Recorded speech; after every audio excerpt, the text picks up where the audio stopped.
कांग्रेस और कांग्रेस के समर्थक जो अपने आप को सर्टिफाइड चमचा मानते हैं, वो मोदी के समर्थक पत्रकारों को गोदी मीडिया कह देते हैं। और सच्चा गोदी मीडिया क्या है, तनिक वो भी सुन लीजिए। मैं पहले सरकारी गोदी मीडिया से पहले एक असली गोदी मीडिया की बात कर दूं। और मैं कहता हूं, जो आपने कहा पर्दा, मैं ये कहता हूं कि असली गोदी मीडिया, ये जो गोदी मीडिया हमको तो पर्दा आगे कर दिया ना, लेकिन असली गोदी मीडिया कौन सा है? जिन सज्जन का ये नाम लेने से डर रहे थे, जिन चैनल को डरना नहीं चाहिए, ये कहना मेरा गलत होगा, प्रखर डरते तो नहीं है, लेकिन इन्होंने जो थोड़ी मर्यादा सहनशीलता दिखाई, मर्यादा दिखाई, मैं मर्यादा तोड़ देता हूं। उन सज्जनों का नाम राजदीप सरदेसाई है, जिनके बारे में गोदरा का बात किया। अब मैं आपको बताता हूं असली गोदी मीडिया कैसा होता है।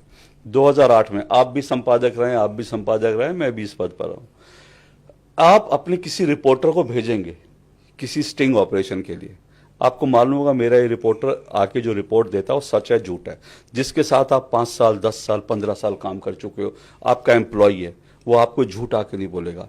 2008 में आपको अच्छी तरह से याद होगा कैश फॉर वोट हुआ था, जिसमें संसद में उस वक्त न्यूक्लियर डील हुई थी अमेरिका के साथ, और लेफ्ट जो वामपंथी थे उन्होंने सरकार से हाथ खींच लिए थे, और मनमोहन सिंह की सरकार पूरी तरह से लेफ्ट के समर्थन में थी।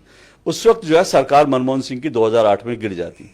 लेकिन ठीक उसी वक्त क्या हुआ कि मनमोहन सिंह सरकार ने और कांग्रेस ने कुछ सांसदों की खरीद फरोख्त की, जिसमें अमर सिंह और ये लोग, इन लोगों का पूरा हाथ था। अब इसका पूरा, जब ये खरीद फरोख्त हो रही थी, इसकी पूरी सूचना मिली राजदीप सरदेसाई को, और उनकी टीम एक गई ये पूरी खरीद फरोख्त को शूट करने के लिए।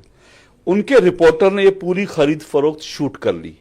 आप सोचिए कि संसद में वोटिंग होनी है, उसके पहले राजदीप सरदेसाई के हाथ में वो पूरा स्टिंग ऑपरेशन था, जिसमें कांग्रेस सांसदों को खरीद रही थी। अगर वो स्टिंग ऑपरेशन चल जाता, वो सरकार 2008 में उसी दिन गिर जाती। 2014 तक वो सरकार कांग्रेस की रहती नहीं। 2009 आता नहीं, चुनाव नहीं आता, उसी दिन मनमोहन सिंह की सरकार गिर जाती, सांसदों को खरीद रही थी।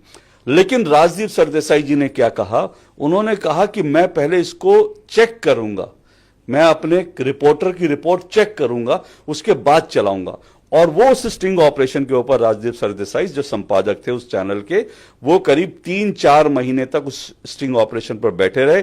उस दिन मनमोहन सिंह की सरकार बच गई, और ये जिस दिन मनमोहन सिंह की सरकार बची, उसके 5 या 6 महीने बाद राजदीप सरदेसाई जी को पद्मश्री से नवाजा जाता है। असली गोदी मीडिया ये होता है, आप सरकार बचाते हैं, सरकार के लिए काम करते हैं, तुरंत आपको जो है पेमेंट हो जाती है। ये असली गोदी मीडिया होता है। सीरियल ऑफेंडर है सर, ये सीरियल ऑफेंडर है। राजदीप सरदेसाई ने जो किसान आंदोलन था, उसमें जो ट्रैक्टर से जो युवक की मौत हो गई दुर्घटना में, उसके लिए भी ट्वीट कर दिया कि पुलिस की गोली से मारा। तो ऐसा नहीं कि एक गलती करके पकड़ा गया और फिर आपने छोड़ दिया अपने कर्मों को।